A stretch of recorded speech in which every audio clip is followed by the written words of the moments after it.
इससे पहले हमने एसआईआर से मुतालिक जो 30 सवाल थे उसके ऊपर मैंने वीडियो बनाई थी। उस वीडियो में मैंने 8 सवाल जवाब लिया था। अब ये दूसरा पार्ट है जिसमें हम 9 से लेकर के 16 इस वीडियो में भी 8 सवाल लिए हैं। ये पार्ट नंबर 2 है। वक्त को ज़ाया न करते हुए वीडियो को स्टार्ट करते हैं। सवाल नंबर 9, क्या स्वयं मैपिंग का कोई प्रावधान होगा? मेरा भाई बेंगलुरु में काम करता है पर उनका नाम यहाँ मतदाता सूची में है। क्या इसे स्वयं ऑनलाइन मैप किया जा सकता है? उसका जवाब है नहीं। मैपिंग केवल बीएलओ द्वारा बीएलओ ऐप के माध्यम से की जा रही है। व्यक्ति को केवल पिछली एसआईआर की विवरणी संबंधित बीएलओ को देना होता है। बीएलओ मतदाताओं की मैपिंग करेगा। सवाल नंबर 10, मैं स्वयं कैसे जांच कर सकता हूं कि मेरा नाम मैप हुआ है या नहीं? जवाब, कृपया अपने संबंधित बीएलओ से संपर्क करें। बीएलओ आपके मैपिंग विवरण की जांच बीएलओ ऐप में करेगा। हालांकि हमने अनमैप्ड मतदाताओं का विवरण मतदाता केंद्र के सूचना पट सीईओ झारखंड के वेबसाइट ceo.jharkhand.gov.in पर प्रकाशित किया है और सभी मान्यता प्राप्त राजनीतिक दलों के साथ विवरण साझा किया है। सवाल नंबर 11, मेरे पिता और माता का नाम 2003 की सूची में नहीं है पर मेरे दादा दादी पैतृक या ननिहाल पक्ष का नाम वहाँ है, तो क्या मेरी मैपिंग हो सकती है? जवाब, यदि आपके माता पिता का नाम पिछली एसआईआर 2003 की मतदाता सूची में शामिल नहीं है तो मतदाता की मैपिंग आपके दादा दादी नाना नानी के साथ की जा सकती है। सवाल नंबर 12, मेरा नाम 2006 से 36 बोकारो विधानसभा क्षेत्र में है और मैं मूल रूप से पटना का निवासी हूं। मेरा नाम 2003 की मतदाता सूची और वर्तमान मतदाता सूची दोनों में है। क्या मेरी मैपिंग बोकारो में हो सकती है? 2003 की मतदाता सूची में झारखंड में मेरे परिवार के किसी भी सदस्य का नाम नहीं है और मैं बिहार की मतदाता सूची में भी अपने परिवार का नाम नहीं खोज पा रहा हूं, तो मेरा मैपिंग कैसे होगा? जवाब, मैपिंग बीएलओ ऐप के माध्यम से किसी भी राज्य के पिछली एसआईआर डेटा के साथ की जा सकती है, चाहे वो बिहार हो या झारखंड या कोई अन्य राज्य का। पिछली एसआईआर का विवरण नीचे दिए गए चरणों का पालन करके खोजा जा सकता है। प्ले स्टोर या ऐप स्टोर में ECI नेट डाउनलोड करें, फिर पिछली एसआईआर में अपना नाम खोजें, मॉड्यूल खोलें।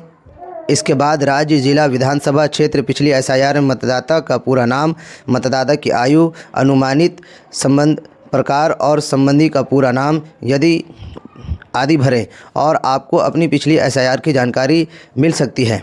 हालांकि आपके द्वारा दी गई जानकारी के अनुसार आपका नाम 2 निर्वाचन क्षेत्रों में पंजीकृत है जिसकी जानकारी आपको है। एक से अधिक निर्वाचन क्षेत्र में तथा एक ही निर्वाचन क्षेत्र में एक से अधिक बार पंजीकरण करना लोक प्रतिनिधित्व अधिनियम 1950 की धारा 17 एवं 18 के अंतर्गत अपराध है। अतः फॉर्म 7 जमा करके किसी एक निर्वाचन क्षेत्र से अपना नाम हटवाएं।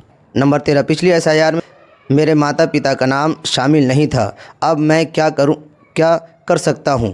जवाब, यदि आपके दादा दादी नाना नानी का नाम पिछली एसआईआर में है तो आप उनके साथ मैप कर सकते हैं, अन्यथा ERO को जन्म तिथि के अनुसार स्वयं किसी एक माता पिता दोनों माता पिता के समर्थक दस्तावेज़ जो ज़रूरी है जमा करें और उनके नोटिस का उत्तर दें। हालांकि आपको गणना चरण के दौरान अर्थात 30 जून 2026 से 29 जुलाई 2026 तक विधिवत भरा और हस्ताक्षरित गणना पत्र बीएलओ को जमा करना होगा। नंबर 14, कुछ मतदाता जिनकी माता पिता दादा और दादी का निधन हो चुका है और जिनके नाम 2003 की मतदाता सूची में दर्ज नहीं है, साथ ही उनके पास कोई दस्तावेज भी नहीं है, ऐसी स्थिति में क्या किया जाना चाहिए? जवाब, आपको नोटिस के प्रत्युत्तर में घोषणा पत्र के साथ निर्दिष्ट 11 दस्तावेज जो मैंने बनाया है, इसका लिंक डिस्क्रिप्शन में मिल जाएगा। इंशाल्लाह आप जाकर के देख सकते हैं। दस्तावेज़ों में से जन्म तिथि के अनुसार स्वयं किसी एक माता पिता दोनों माता पिता के समर्थ दस्तावेज़ जो ज़रूरी हो को जमा करना होगा। घोषणा पत्र में उल्लिखित 11 दस्तावेज़ों में से कोई एक दस्तावेज़ अवश्य होना चाहिए। यदि आपको कोई दस्तावेज़ जमा नहीं कर पाते हैं तो ERO लोक प्रतिनिधित्व अधिनियम 1950 के अनुसार आपके आवेदनों पर सकारण आदेश स्पीकिंग ऑर्डर के माध्यम से अपना निष्कर्ष देगा। सवाल नंबर 15। कुछ मतदाता जिनकी आयु 2003 की मतदाता सूची और 2026 की मतदाता सूची में समान है। कुछ मतदाताओं को 2003 की मतदाता सूची में अधिक आयु दर्ज थी और 2026 की मतदाता सूची में कम आयु। ऐसी स्थिति में सूची में कम आयु ऐसी स्थिति में मैपिंग नहीं होती है। इसका क्या समाधान है? जवाब, ये विसंगति है जिसकी आयु 2003 में 18 वर्ष थी, 23 वर्ष बाद अर्थात 2026 में उनकी आयु 41 वर्ष होगी। इसमें कोई संदेह नहीं है। प्रारूप मतदाता सूची प्रकाशन के बाद नोटिस मिलने पर व्यक्ति को ERO के समक्ष उसकी संतुष्टि तक दस्तावेज़ों से अपनी आयु सिद्ध करनी होगी। हालांकि ऐसे मतदाता को विधिवत भरा और हस्ताक्षरित गणना पत्र जमा करना होगा। सवाल नंबर 16।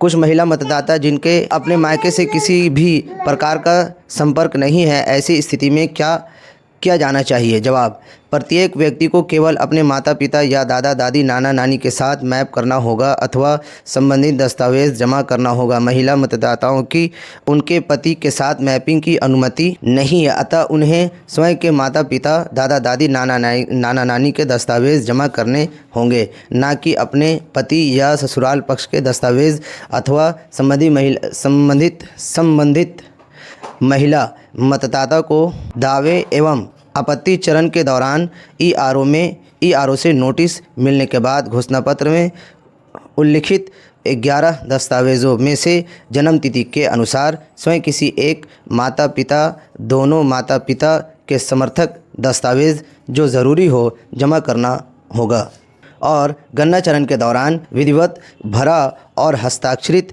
गणना पत्र जमा करना होगा। तो ये थे 8 सवाल। तो ये थे दूसरे पार्ट का 8 सवाल। वीडियो को ज़्यादा से ज़्यादा शेयर कर देना है। हमारे चैनल पर नए हैं तो हमारे चैनल को सब्सक्राइब और फेसबुक पेज में देख रहे हैं तो उसे फॉलो ज़रूर कर लें। वीडियो को देखने के लिए शुक्रिया।